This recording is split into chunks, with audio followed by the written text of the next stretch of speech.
Mastercard. And Netflix, thank you for hosting this. Yung challenging part doon ay yung pagpasok ko sa iba't ibang klase mga characters. Kasi syempre, yung itsura nun, may mga clown na character, may clown na isang Cuban na mafia, meron pang isang madre na kita nyo naman kanina. So physically, medyo challenging siya, but at the same time, sobrang fun niya gawin. Kasi ito yung bagay na hindi ko pa nagawa kahit kailan pa sa mga ginagawa ko sa television. And much more, ngayon na ipapalabas pa siya sa Southeast Asia through Netflix. This is something that really excites me. Yes, it's challenging, but at the same time, it's also very rewarding. And with regards to yung isa naman, yung parang mas fulfilling, wala na mas fulfilling pa sa character ni Atoy.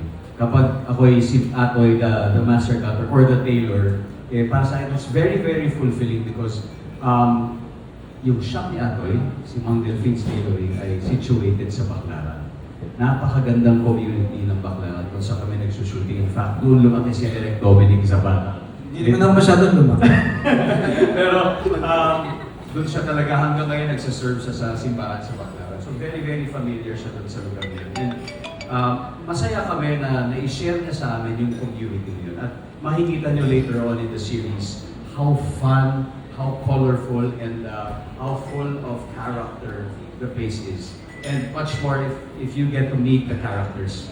Nandun sila Polo, Navales, sila John Fair, sila Rio Locsin, sila Joey Marquez. Napakaraming mga makukulay na karakter na bumubuo nung Barangay Tabang Lupa. Yun kasi yung tawag namin doon sa series, yung Barangay Tabang Lupa. So para sa akin, very fulfilling siya kasi si Atoy as a character and as the tailor and as the master cutter, nakakasalamuhan niya lahat yung mga characters na ito. Bukod syempre, sa character ni Shena, sa character ni Max, ni Paolo, at saka ni Joe Belly. I get to, natatahi ko yung buhay nila in one way or another. And to me, that's very fulfilling kasi I get to experience these characters. I get to experience being with these characters. Nalalaman ko yung kwento nila. Nalalaman ko kung ano yung mahalaga sa buhay nila. In fact, kaya kami naging close dahil si Atoy ay mahilig tumulong sa mga nawawala. Hinahanap niya yung mga bagay at taong nawawala sa mga taong malapit sa kanya.